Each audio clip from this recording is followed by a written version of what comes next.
naitwa Mzee Peter Kirorei na mimi ni mkaaji wa Wangwaci. Na ile shida tuko naye hapa ni shida, tuko na shida kubwa sana. Na hata siku hizi hatulali. Sisi wakaaji wa Wangwaci hatuna amani yoyote. Na imefikia mahali sasa, hata kama serikali ilikuwa hapa. Serikali ilikuwa hapa, tunasikia kuna mkubwa fulani alikuwa hapa, lakini sisi raia tungetaka tuambiwe ni nini ilikuwa naendelea, ni amani gani ilikuwa nafanywa hapa, kwa sababu sisi tuko na shida. Sisi wengine wazee ambao tuko wazee sasa, tunalala nje. Na ile miaka ambao tuko nayo, hatustahili kulala nje. Right now ng'ombe zangu haziko nyumbani kwangu. Na bado kuna mikutano imefanywa hapa. Na hatualikwi, hatuambiwe raia kujeni hapa mtoe maoni yenu. Tumekaa hapa karibu 3 hours tukingojea angaa tuulizwe swali fulani. Nyinyi raia mko na shida gani? Tuko na shida kubwa, tuko na shida tupu. Na bado hatuna mtu ambaye anaweza kutuambia raia mko na shida gani. Siku hizi tunalala nje. Sasa hii mkutano hatukualikwa. Tumekuja hapa tukiwa na shida. Sasa shida yetu sisi watu wa Wangwaci tutaambia nani? Right now mali zetu, ng'ombe zetu hatuko nazo manyumbani. Imepelekwa mahali mbali. Sisi watu wa Wangwaci tutafanya nini ndio tuwe na amani? Ombi yenu ni gani sasa? Ombi yetu tunataka proper security. Tunataka tulindwe. Sisi hatulindwi. Hatulindwi hata kidogo.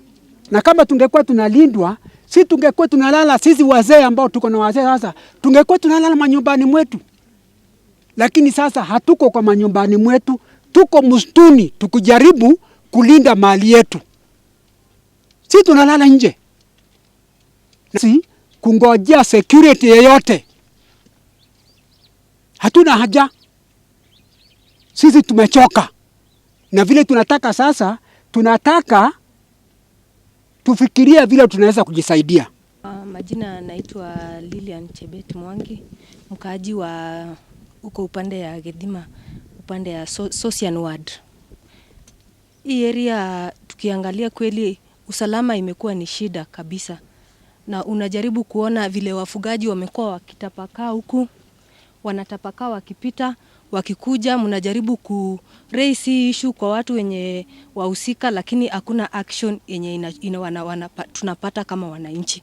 Kwa sababu mara nyingine mkutano ilifanywa huko juu, tukaambiwa watakuja hapa hivi kuchukua hatua. Unaona hawa watu bado wakiendea hii njia, wataenda kama wameenda na hii njia na baadaye warudi na njia nyingine. Na bado tu wanakuja kuumiza wananchi. Viongozi tuliwachagua, hao ndio wakuwe sauti yetu ya kuraise malilio yetu huko juu. Lakini sasa kulingana na hii mkutano yenye imefanywa hapa, imeonyesha hiyo sio kitu legal, kwa sababu wananchi tukuje tujue kama wamekuja hao viongozi watatatua aje hiyo shida. Sisi tumewekwa kando au wamefanya mkutano yao huko, alafu baadaye sasa wamefanya nini? Wameenda na sisi hatujajua solution ni nini. Mimi naitwa Kaloilo, mimi DMCA wa Olmoran Ward. Tunashukuru kidogo tulikuwa na wageni. Tumekuwa na mamia ya magari na officers from all the departments of security. Na hii mkutano ilikuwa ya usalama. And we are hoping kwa sababu they have stayed for long bila kutuita.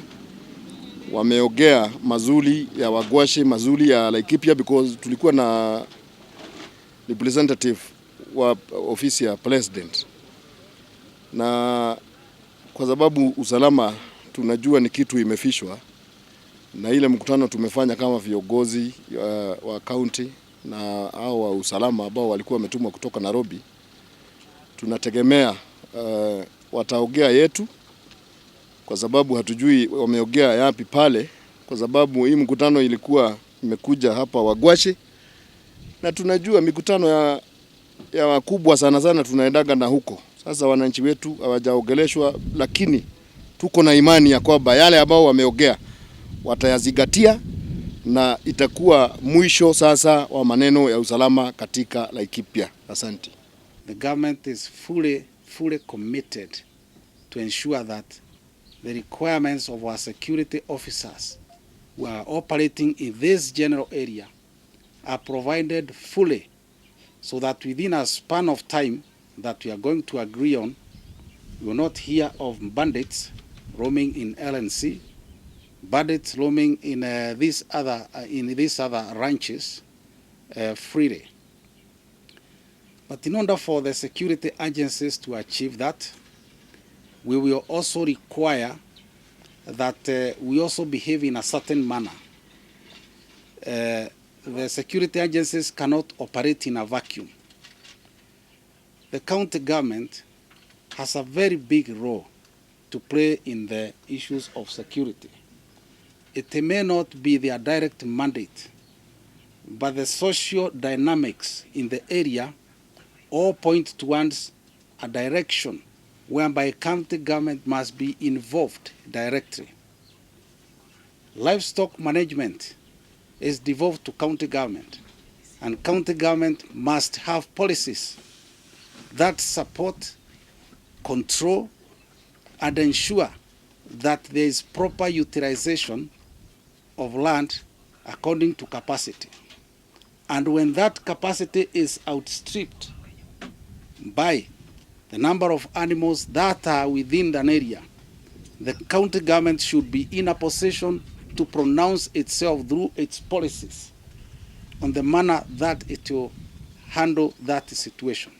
Every person has a role in this country to discuss and make suggestions that should be listened to by the agencies, so that the agencies can move in a manner that that is in concert and in the spirit of the people in that area. And therefore, one area we want to have a strong collaboration with all the persons in this area is the area of having credible information coming from all of us, credible security information.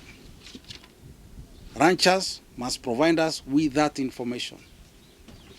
And if we are going to take action on the information that you give us, then we must see some level of credibility in it. And that will assure us that when we are talking to the management of any ranch, to the management of any group of people, that these people are fully committed to ensure that the information which is given to the national security agencies is credible, and that we can have a good measure of believing in it, so that we make some actions, we take some actions on it. Secondly, we also would want to have the issue of sustainability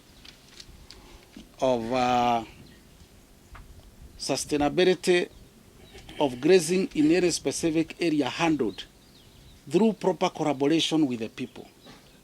There were days when we used to have very active livestock management committees. Those committees would be county-based. In the earlier days, they were district-based. Those were very active committees that were operating under professional guidance of veterinarians and livestock practitioners. That is a weak area that we must revamp in our systems. So I want to give the commitment that on the issue of security, the team that I sat with is working on a plan that will pacify the areas that we have identified in a comprehensive manner. We have identified the LNC. We have also identified Mogi Ranch, identified the ADC Motara Ranch, and also the entire area of Omoran Division. We must pacify it. Going further, Loisaba, although we have been able to drive out the invaders, we know the threat is still there, and it is real. Therefore, that one is also going to be handled. There's going to be a plan to make sure that area is also secured. There is also the area of Kirimon NYS land. That vast land, it is government land, and government cannot allow any vendors to occupy and cause mayhem to the adjacent areas.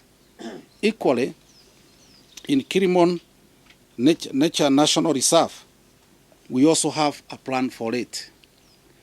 We have put our hands together and we have been able to identify the issues that we require. Those issues will be placed in the hands of the Cabinet Secretary for Interior, and he has requested that he knows what is happening on the ground by evening today, so that he is able to take action as quickly as possible. So mine is to tell you, as our people, as our business people, our farmers, as our ranchers, as our leaders, that I was coming here to review what is happening, to make an assessment, we're doing the recommendation, and that action will be taken in a manner whereby we will come back and ask you whether you are happy with the action that we are going to take.